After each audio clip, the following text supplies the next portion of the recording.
माधव जय कुंज बिहारी।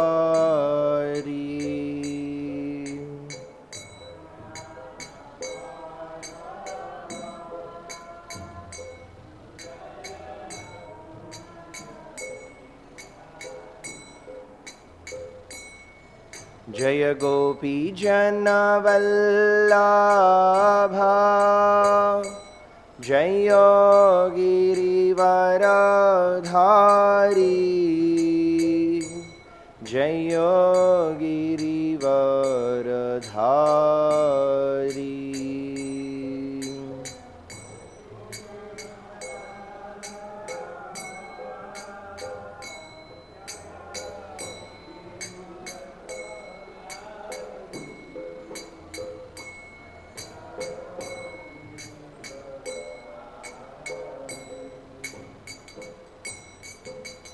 यशोदानन्दन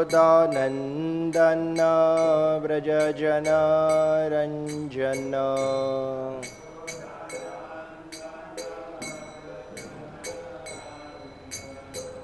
यशोदानन्दन व्रज जनरञ्जन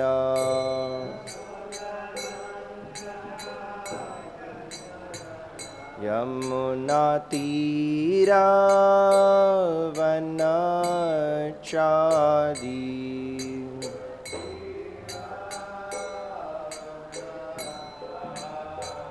यमुनातीरावनचारी।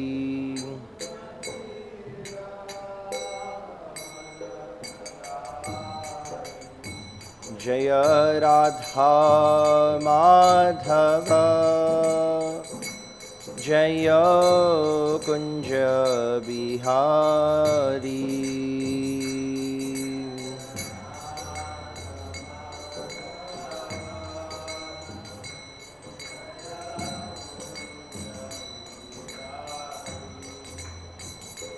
जय राधा माधव जय कुंज बिहारी।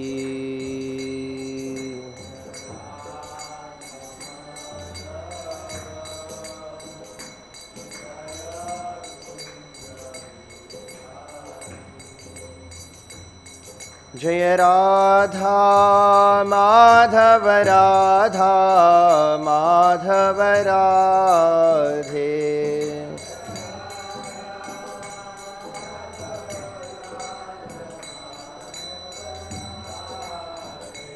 जय पंचतत्व जय पंचतत्व पंचतत्व जय पंचतत्व।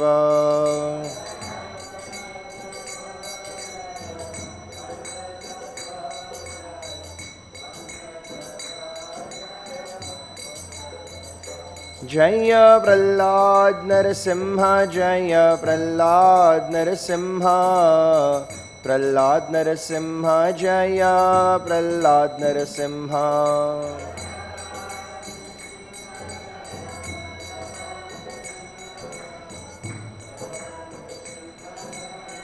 जय जय प्रभुपाद प्रभुपाद प्रभुपाद प्रभुपाद।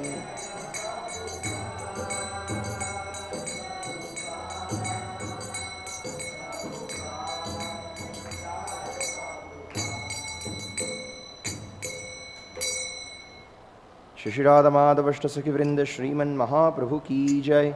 श्री श्री पंचतत्व की जय। श्री प्रह्लाद नरसिंहदेव भगवान की जय। श्रील प्रभुपाद की जय। ग्रंथराज श्रीमद् भागवतम की जय। समवेत भक्त वृंद की जय। निताई गौर प्रेमानंदे हरि हरि बोल।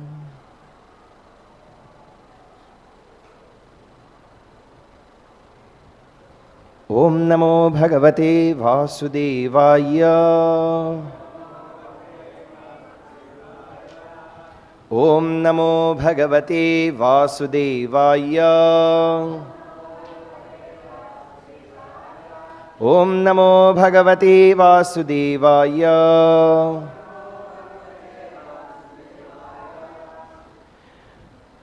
Reading from Srimad Bhagavatam, Canto 3, Chapter 18, text number 1.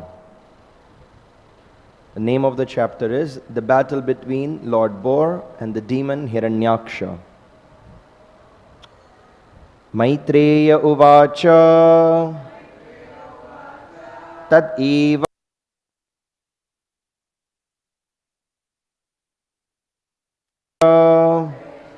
bhāṣitam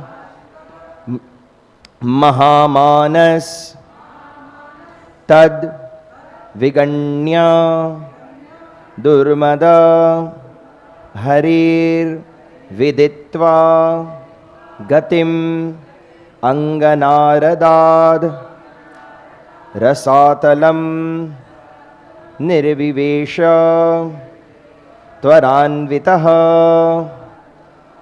Maitreya uvāca evam ākarṇya jaleśa-bhāṣitam mahā-manās tad vigaṇayya durmadaḥ harer viditvā gatim aṅga nāradād rasātalaṁ nirviviśe tvarā-anvitaḥ. Maitreya uvāca evam ākarṇya jaleśa-bhāṣitam mahā-manās tad vigaṇayya durmadaḥ harer viditvā gatim aṅga nāradād rasātalaṁ nirviviśe tvarā-anvitaḥ. Maitreya uvāca evam ākarṇya jaleśa-bhāṣitam mahā-manās tad vigaṇayya durmadaḥ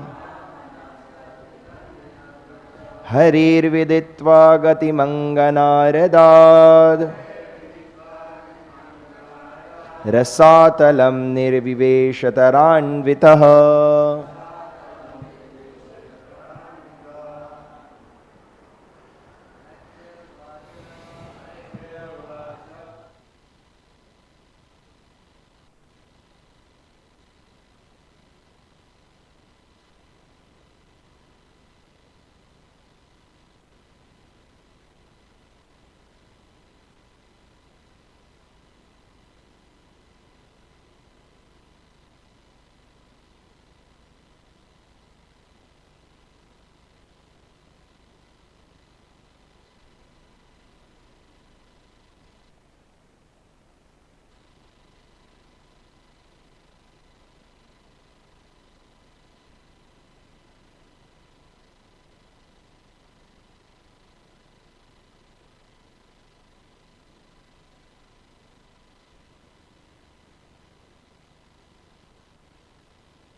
Matajis,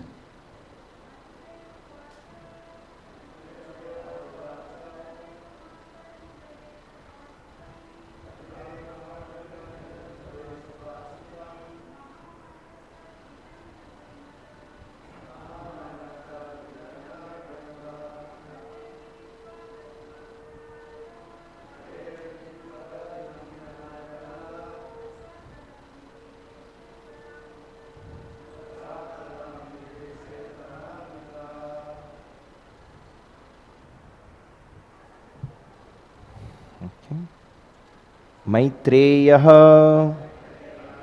the great sage Maitreya, uvāca, said, tat, that, evam, thus, ākarṇya, hearing, jala-īśa, of the controller of water, Varuṇa. Bhāṣitam, words, mahā-manāḥ, proud, tat, those words, vigaṇayya, having paid little heed to, durmadaḥ, vainglorious, harer, of the Supreme Personality of Godhead, viditvā, having learned, gatim, the whereabouts, aṅga, O dear Vidura, nāradād, from nāradād, rasātalaṁ, to the depths of the ocean, nirviviśe, entered, tvarā-anvitaḥ, with great speed.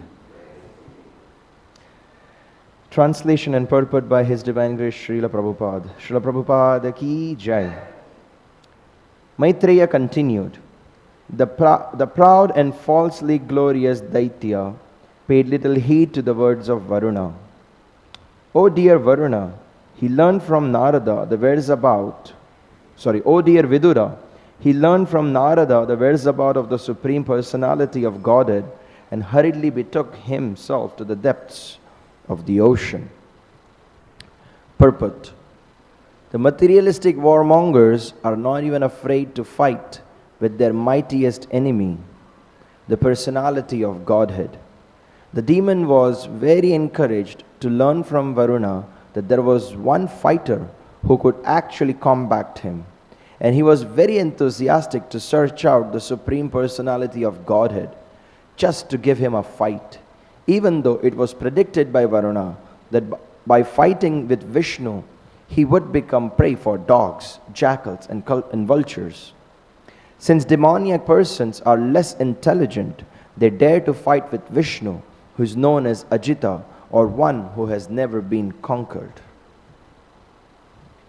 Om Ajnānatimirandhasya Jnānāñjana Shalakaya Chakshuranmilitam Yena Tasmai Shri Gurave Namaha Shri Chaitanya Manobhishtam Sthapitam Yena Bhutale Swayam Rupakadamahyam Dadati Swapadantikam Vandeham Shri Guru Shri Yuta Padakamalam Shri Gurun Vaishnavamscha Shri Rupam Sagrajatam Sahagana Raghunathanvitam Tam Sajivam Sadvaitam Savadhutam Parijana Sahitam Krishna Chaitanya Devam Shri Radha Krishna Padan Sahagana Lalita Shri Vishakhan Vitamscha He Krishna Karuna Sindho Deenabandho Jagatpate Gopesha Gopika Kanta Radha Kanta Namostute Tapta Kanchana Gaurangi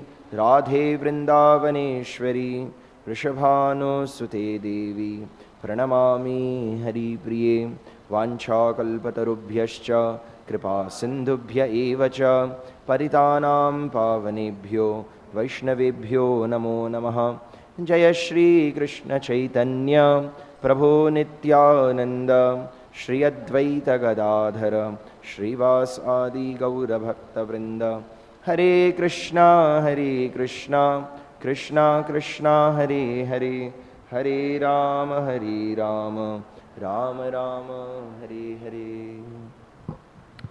Srila Prabhupada ki jai. Okay.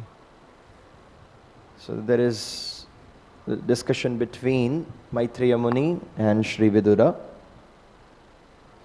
And Maitreya Muni is talking about a lot of pastimes of the Lord. And here he comes across the pastimes of Lord Varahadev. And in the previous chapter, we learned that he is so powerful. Hiranyaksha is so that the demigods did not even bother to fight him. He goes up to the heavenly planets, and the demigods, they hide. They run away. Do whatever you want. We are out of here. We don't want to die. It's such a powerful person. It's like, okay, he thought, let me go, I'm the Daitya, let me go to the demigods and fight. Nobody there to fight. Okay, then he dives into the ocean. On all the aquatics over there, they are so scared of this gigantic person, they don't want to fight. They leave. So now he's playing. He has his iron mace and he just goes splashing around with the iron mace. He's hitting the water, and that's creating these huge waves. And the entire ocean is agitated. And finally he ends up in Varuṇa abode. Varuṇa says, look, I may be very powerful, but not powerful enough to fight you. So then who is there? My arms are itching. I want to fight. Who is there? Oh, Lord Vishnu can fight you. If you really want to fight, you go to Lord Vishnu and fight. But let me tell you one thing. He says, what? When you fight him, you will die, definitely. Now this person, he didn't have to fight yet. He's just physically so powerful. Right? So to just give an imagination of how powerful he is. So there is a pastime in Ramayana that Ravana goes up to Bali Maharaj to get help to fight with Lord Ramachandra. And Ravana has conquered all the three worlds. He's very powerful. He goes up to Bali Maharaj, and at the gate there is Vamandev. And Vamandev didn't allow him to go. He prayed. Vamandev actually beat him up, and he was not allowed to go. Finally, Bali Maharaj said, okay, let him in. So now he's walking through the streets, and the kids over there, they say, oh, look at this funny creature, he got 10 heads. So they started playing around with him. Now Ravana is considering, I'm so powerful, he wants to chastise these kids, he wants to beat them. And immediately, the kids, they tie him up, and on his 10 heads, they light 10 lamps. And if Ravana would move, they would beat him. So finally, Bali Maharaj said, okay, let him come. He goes there. He says, yes, how can I help you? Ravana says, look, there is this prince from Ayodhya called Ram. In the past, he has defeated a lot of Rakshasas. I want help from you. I know you are very, very powerful. We are from similar families. I want your help. Okay? Since you have come, you are a king, I am a king. Let's share something. I would like to give you a gift. Okay? So he brings him to a place where there is a huge mountain of gold, studded with varieties of gems. Beautiful. Ravana is like, wow. Ravana has a city of gold. Now he is seeing a huge mountain of gold with all these varieties of costless gems. And Bali Maharaj says, you can take this. This is a gift from me to you. But you can only take it if you can carry it. And Ravana is like, come on. I carried Mount Kailash with Lord Shiva and his entire entourage on the Kailash. I picked up Kailash. What is this? One mountain peak for me. Okay, pick it up. Ravana goes to pick it up. He's picking up, trying very hard. Doesn't move an inch. He's working very hard. Finally, he gave up. Now, Ravana doesn't give up very easily. But he gave up. He says, sorry, I can't carry. He says, do you know what is this? He said, it's a mountain of gold. He said, no. This is an earring of Hiranyakashipu. And Lord Vishnu, he killed Hiranyakashipu. Now he has come here again as Lord Ramachandra. You think you can defeat him? You better give back Sita Devi. You won't survive. So this is how powerful Hiranyakashipu was, that his earring Ravana couldn't lift up. And Hiranyaksha is his brother, twin brother. So no doubt that the demigods wouldn't even bother to fight. Even after, when Hiranyakashipu goes there, he just goes, Indra just stands up, he says, here, this is your seat. And he's standing there as his personal assistant. Yeah, so very, very powerful. Now he gets nobody to fight with. Nobody is there equal to him. But he needs to show his power. He has to fight. He has to defeat someone. He needs to exercise. That's why Srila Prabhupada says they are materialistic warmongers. They just want to fight. It's not that they want to help someone. The fight is not meant to protect somebody. No. This is just my personal desire that I want to fight. And it doesn't matter if people get killed in the process. This is just going to satisfy me. So they are not even afraid of the mightiest enemy. So what if I die? Right? But yes, I have proved myself. So now this kind of situations where people are just not interested in Krishna consciousness at all. They just want to satisfy their material desires. There is absolutely nobody who could help them. Right? They are just looking for personal sense gratification and satisfaction of those sense gratification. For them it doesn't matter what happens to other people. In this situation, the only thing that goes is a total destruction. Because Krishna, he doesn't accept this kind of mentality. Right?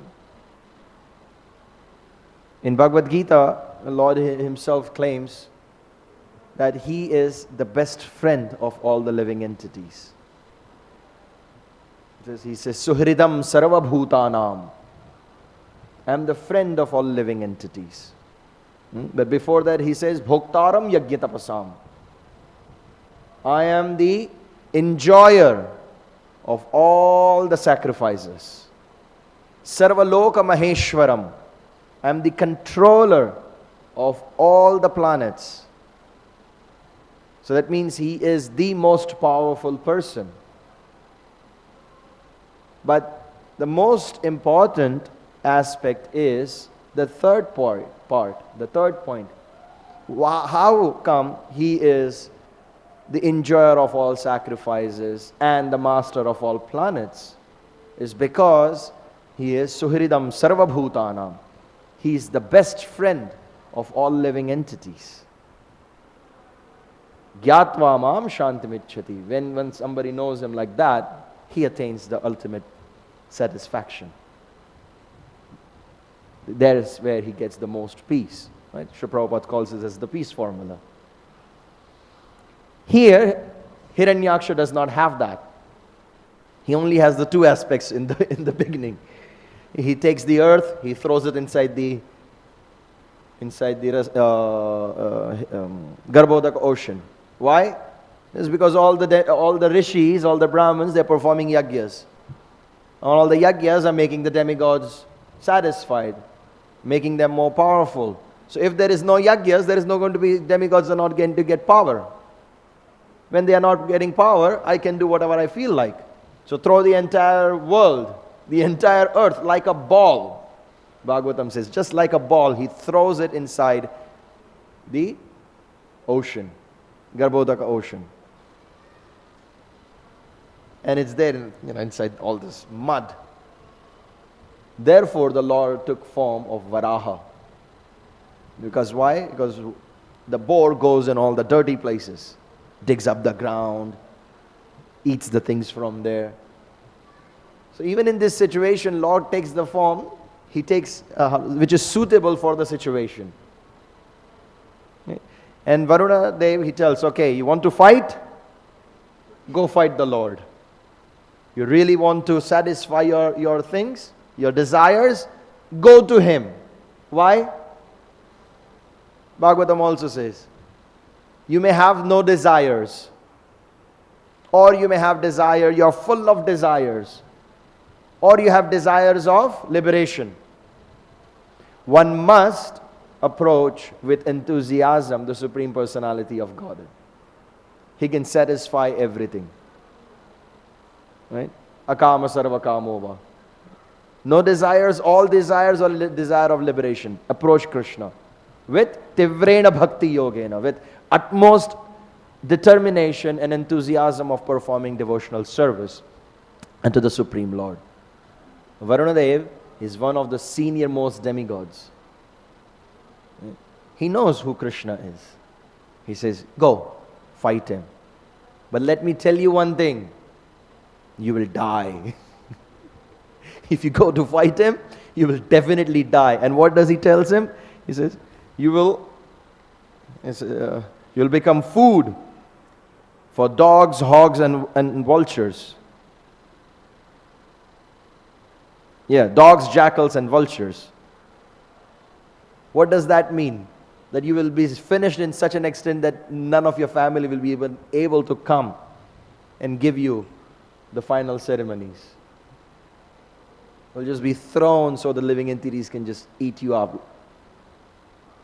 Right? And then, hearing that, Hiranyaksha is like, finally I got somebody I can fight with. No brain. Instead of taking, maybe I should not fight with this person. Maybe let me go see who he is, how he is. Or maybe I'll find him as more powerful. But Srila Prabhupada says, people with demoniac mentalities, they never think of surrendering to Krishna. They try to figure out different means of how to satisfy themselves. They will not approach Krishna. So that's a perfect example over here of Hiranyaksha. He doesn't want to figure it out, see. No. He's into, okay, I find him, he's powerful, I got told that he's more powerful than me, he can kill me, but no. Let me go and fight him. Yeah. And in the purport, Srila Prabhupada says, the proud and falsely glorious daitya. Right? That is our problem. We glorify ourselves without any reason. Right? Sometimes we hear, this is, something is very funny. Some devotees, we were having a discussion, and one devotee says, I have this problem and that problem and so much problem in my life. And another devotee says, Prabhu, that's nothing, I have more problems in my life. And this third devotee sitting there is like, yeah, but even I fell into this kind of situation and I also have problems in my life. But the point is, when you're sitting down, somebody saying, there is a problem in my life, there should be an answer given in a Krishna conscious way. Right? But we feel, if he is feeling that there's a problem in my life, wait, I have bigger problems. So I'm better in this situation. Because I have more problems than you have. So I am greater. So that's a false pride. Right? Many times we see devotees, somebody comes, touches the feet of a devotee, and then there is a wrestling between the two. Why? Because the other one wants to touch his feet, and then the other one wants to touch his feet.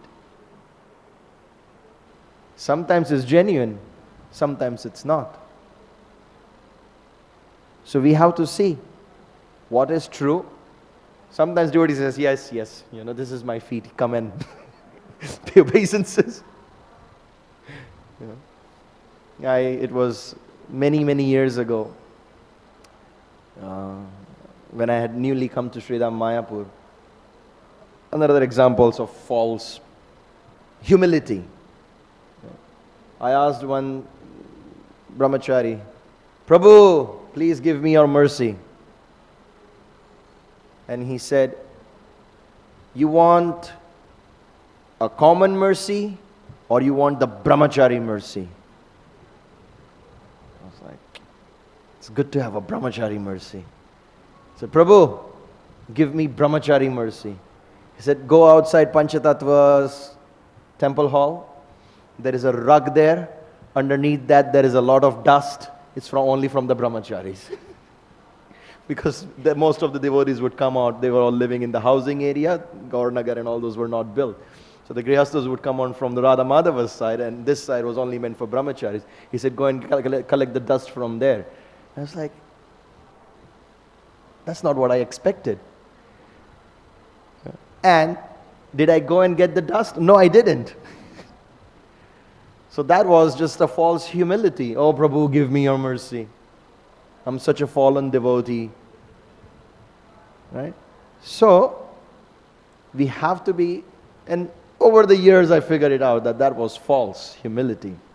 And one day I went and took some dust from both the sides. And Krishna becomes very pleased. Right? It mentions in Vrindavan, the mercy is in the dust of Vrindavan. In Puri, it's in the Mahaprasad, and in Mayapur, it's in the Kirtan. So the glory of the dust of the holy Dham of Sri Vrindavan, devotee is what it says, you go there and you roll yourself in the dust. Why? Why is that dust so important? Because so many devotees are walking around in Braj. So that's the mercy over there. That's why the rolling in the dust of Vrindavan is so glorious. You can actually become Krishna conscious.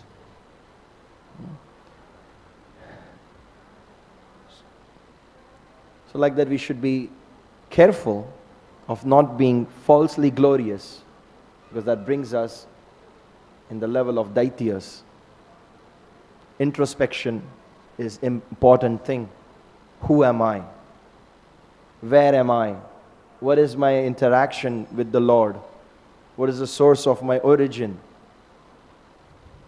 What is my relationship with Krishna? These are the different topics of Bhagavatam. When you study them all, then we understand. When Sri Chaitanya Mahaprabhu says that our position is that of the servants of the servants of the servants of the lords of the gopis. Many times it's easy to say, but very difficult to understand what this actually means. There was one Sri Vaishnava. He was serving Shaligram for more than 30 years. And at one day, he said, you know what I realized? I realized, after 30 years of worshipping Shaligram, that this is not stone. He is Krishna himself. So 30 years is not it's a big span, but it's not. He actually realized that it's Krishna. What interaction he had, we don't know. But that was his realization, that he's Krishna. We worship Shaligrams. We know he is Krishna. But it's a totally different thing of realizing that he is Krishna. Right? It's like you're taking prasad. After eating 4 chapatis, a little rice and dal, your stomach is getting full. Right? So you know you are full. But there is still sweet rice, there is rasagullas, there is so many more things that you like. Like, okay, let me take it.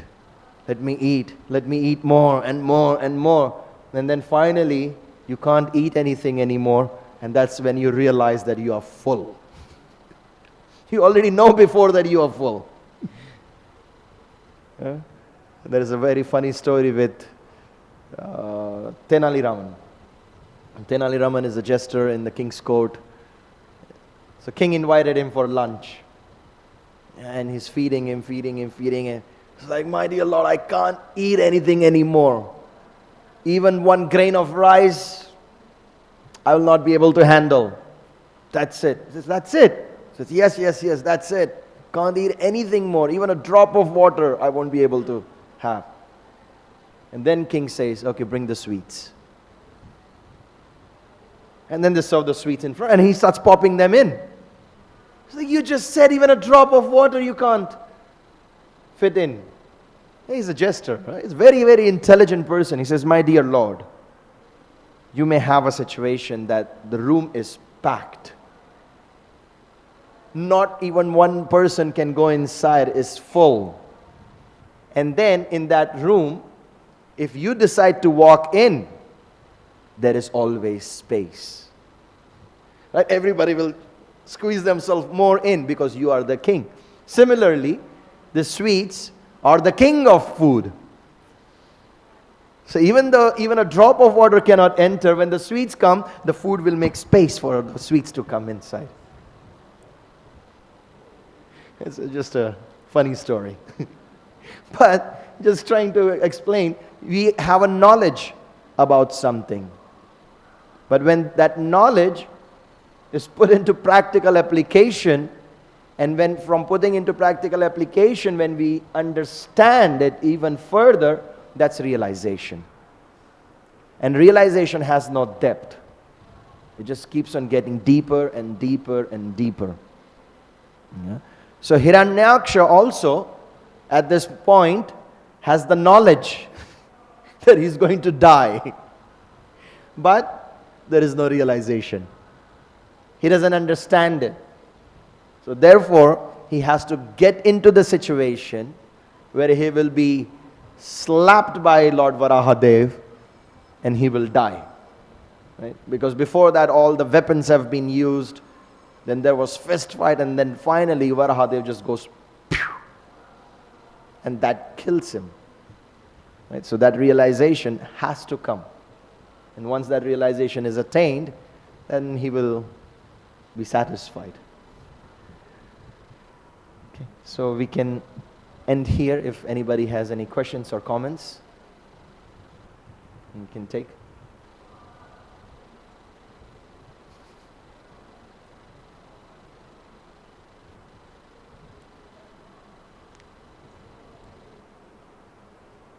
Prabhu.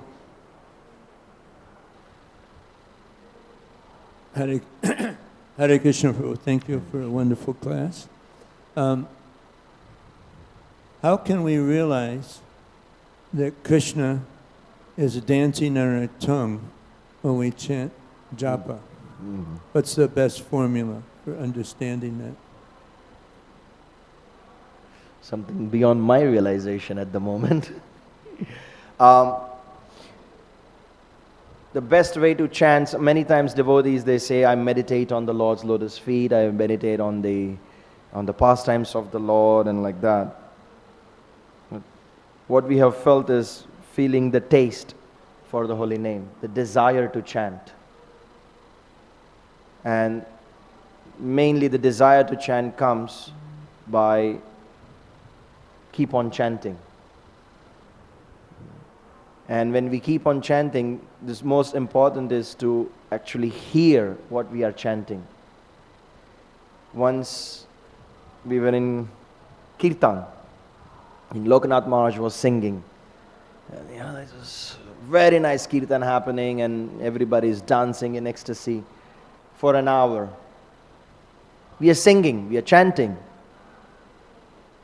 And after that hour of Kirtan, when we settled down, went back home, had a rest, we are talking the next day that how wonderful the Kirtan was, that everybody is singing and chanting. And then I realized that throughout the whole hour of Kirtan, I didn't remember Krishna even once. Even though we were there singing, chanting, dancing, in front of Panchatattva, didn't think of Krishna once.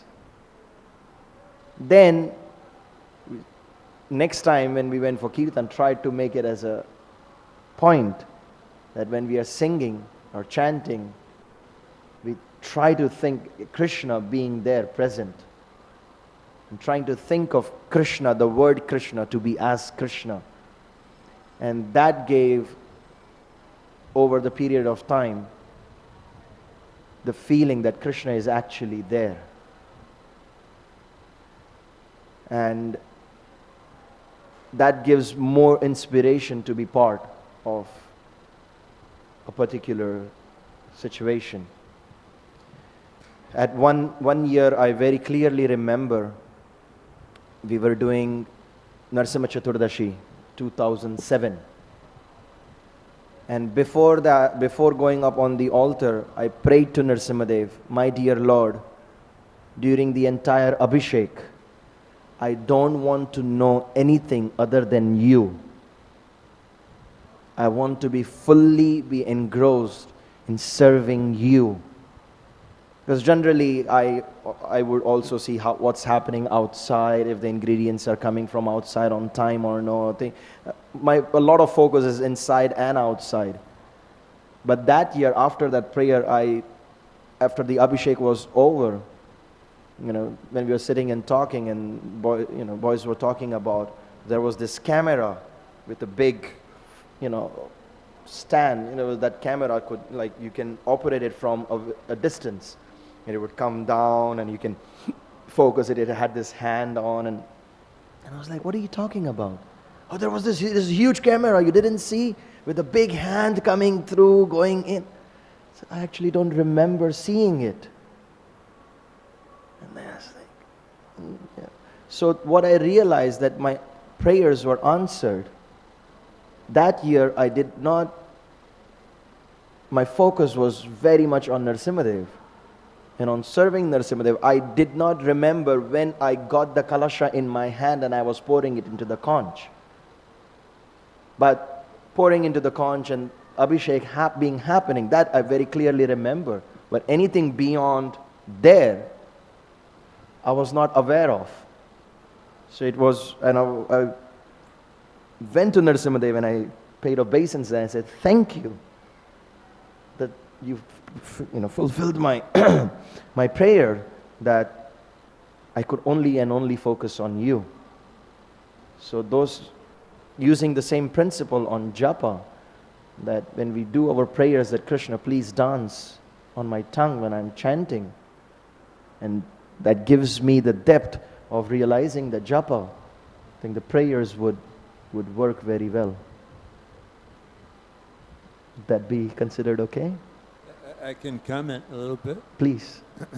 There's a very powerful quote from Srila Bhaktisiddhanta Saraswati Thakur. He says that chanting is not lip deep, it's heart deep. So that may sound a little strange. What does that mean? Okay, so there's a sound coming out, but then from the heart, Bhaktisiddhanta Saraswati Thakur says that we should be praying. Now, that doesn't interfere with hearing. It actually enhances the hearing. That's my experience with it. And so we're, please, Krishna, purify me. Let me come to you. Please, Krishna, free me from these anarjas. Not thinking them, but feeling them. Because prayer is based on feeling. That was your experience too. Yeah. You're feeling it. So this is I've been distributing over 5,000 of these in the last 3 years here in Mayapur, in English, Bangla, Hindi, Russian. And there's an affirmation number 9 that describes this. And I found it to be extremely helpful in terms of becoming attentive. And when Prabhupada says when we're chanting Hare Krishna properly, we can feel Krishna's presence. Yes. It's like that we're under the antaranga shakti. We're feeling all this bliss. The whole world just gets transformed. So, a little addition to the point about Nrsimhadev, but we can do this on a daily basis. what I've recommended is that devotees read an affirmation before they start their japa every day. I've given a lot out. Many of the devotees have them, but there's a new one out. I gave it to you this morning, right? It's volume number 2, and it goes very, very deep in understanding. I haven't actually finished it all yet. I haven't gone through all the affirmations. But, you know, the Sangha of Vaishnavas, and also the fourth principle of pure devotional service is following in the footsteps of the previous acharyas under the guidance of our spiritual master. So Prabhupada, you know, he put a high emphasis on japa. He said this is the most important service that we do. There's a famous Padma Purana shloka in chapter 22. This is Sanatan Shiksha of Chaitanya Charitamrita. Verse 113, Smartavya sadatam Vishnur Vishmartavyo najatuchet Sarve vidhi nasheda shur etayor eva kinkara. One should always remember Krishna, and one should never forget Krishna. And all the rules and regulations are simply servants of these two principles. And then in the purport, about a third of the way into the purport, Prabhupada says if we want to remember Krishna, we need to chant Hare Krishna. Then 3 sentences later, he says, of all the instructions of the spiritual master, the chanting of 16 rounds is the most essential. It's actually our most important service. And from that, we become empowered. If we're chanting good rounds, we become empowered to do many, many services. This is where the potency comes from. Book distributors in America really, they realize this. You know, when I was doing it, and the better the rounds, the more the books. Very quantifiable. And the more the bliss, the more the pleasure that Krishna derives from your service. Not so easy with maybe other services where it's not so quantifiable, but at least you can feel the bliss. Yes. When chanting and throughout the day. You know, if one gives his heart to the holy name, and by giving the heart means praying from the core of the heart, for the different challenges that we face in our devotional service. Not thinking, feeling. Chigache? Yes, thank you. And I have a lot more of these, anyone that needs them. Okay? So anybody wants the book, Prabhu, you can approach Prabhu. I'm addicted to distributing books. I can't help it. Thank you, Prabhuji.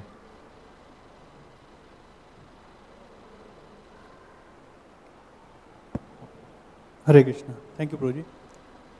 Prabhuji, regarding, you mentioned this kamo sarva kamova, this verse, and you mentioned that one should approach the Lord with intense devotion and determination. But in Bhagavad Gita, this verse is there, esam tvantagatam papam, jananam punya karmanam, te dvandva moha vinirmuktam, bhajante mam dridhavrata. So this intense devotion and determination comes from the pure, one who is pure, who is not prone to any sinful activities. So here it is mentioned that in any condition one is, he should approach with it. So how it is possible if someone is sinful, he is not pious, so how he can have that intensity and determination to approach the Lord?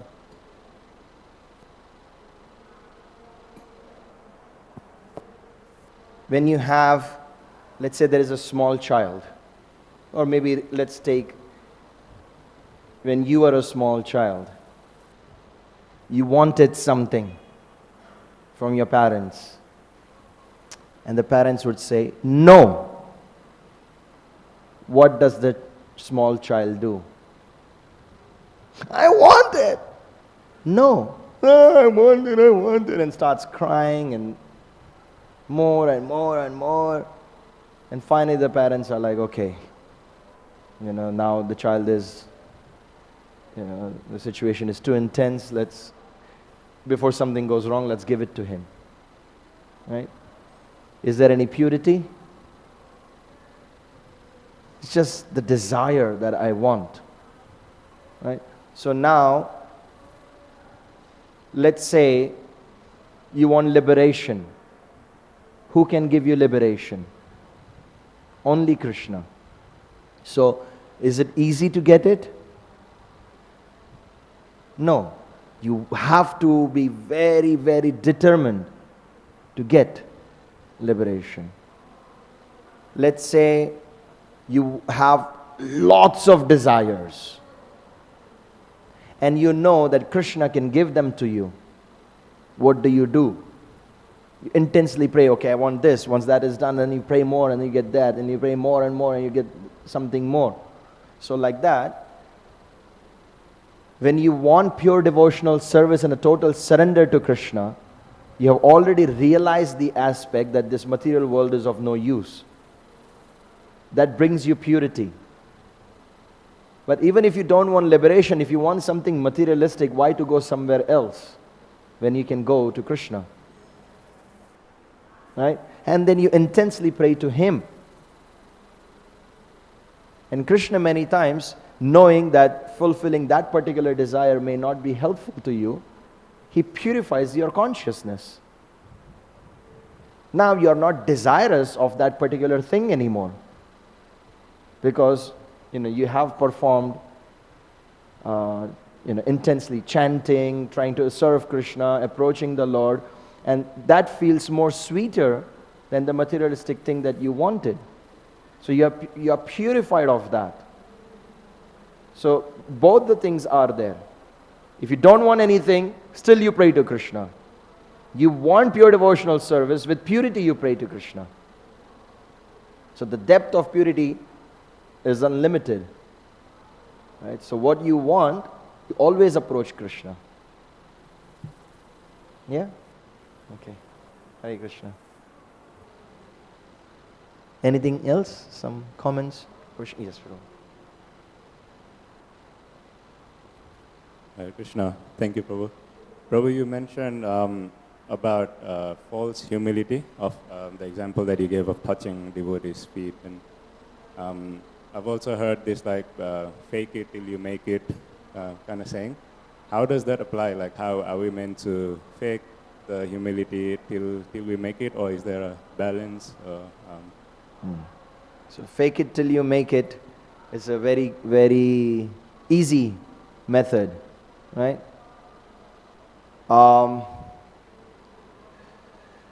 You need to have a goal set in your mind. What do you want? Right? And you should know how to approach. We want pure devotional service. How can you get it?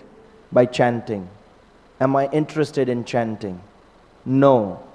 So I force myself to chant so that I can get up to pure devotional service. Now when I start sitting and chanting, I can be chanting with Hare Krishna, Hare Krishna, Krishna Hare Hare, Hare Rama, Rama Rama, Hare Hare, Krishna Krishna, Hare Hare, Hare Rama. Ah, Prabhu, yeah, okay, so what am I? And then while chanting, you start thinking, what's going to be my today's schedule? Somehow or other that happens every time when we are chanting. What am I going to do throughout the day, and how am I going to execute? That happens for me very often when we are chanting. So then again, is that proper chanting? No. Then you figure out, okay, that's not proper chanting. Then you sit up straight, focus your mind, continue chanting. 10 seconds later, you're again back to your previous situation. Then you figure out, okay, no, I'm not. I need to focus more. You start focusing more.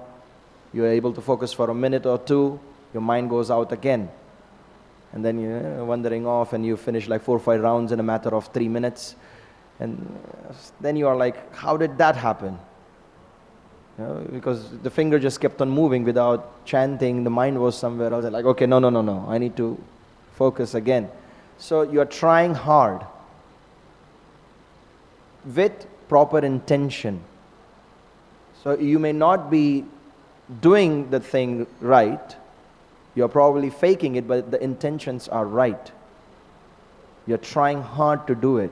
And it may look like it's a fake thing, but your intentions need to be correct.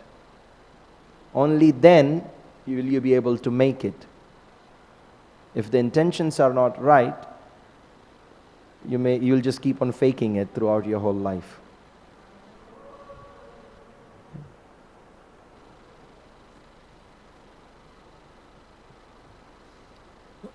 One thing that may be very helpful, just like if I offend Krishna Chaitanya Prabhu, I realize it, and I approach him with remorse. You know, I'm really sorry, Prabhu. It won't happen again. So similarly, this is coming from our previous acharyas, that if we commit nama-aparad, then we can, with remorse, approach the holy name. I'm so sorry, it's not going to happen again. I'm going to chant really good rounds. And this can start eliminating this repeated cycle of chanting good and inattention, and chanting inattention. You'll feel the bliss of following in the footsteps of the previous acharyas. Because it's a huge offense. Nama-aparad, pramada, inattention, is the root cause of all the nama-aparads. So, and then that leads to, Vaishnava-aparads, to big ego, merging into the external energy of the Lord and into trying to enjoy separately from Krishna. So that kind of mood of, oh, Krishna, please, I'm so sorry. And then just going at it with this remorseful attitude, it won't happen again. And that will give you like a lot of determination in your chanting, to not go there. Tigache? Thank you, Prabhu. Yes, Mataji. We get the dust of the devotees. Dust is the mercy. That is. I heard it from a Vaishnava in a lecture. It says, the mercy of the Lord is there. In Vrindavan, it comes from the dust of Vrindavan. In Jagannath Puri, it comes from the Mahaprasad. And in Mayapur, it comes from Sankirtan. Thank you. Okay, so we can end here. Grantaraj Srimad Bhagavatam ki jai. Shri Shri Radha Madhava Ashtasaki Vrinda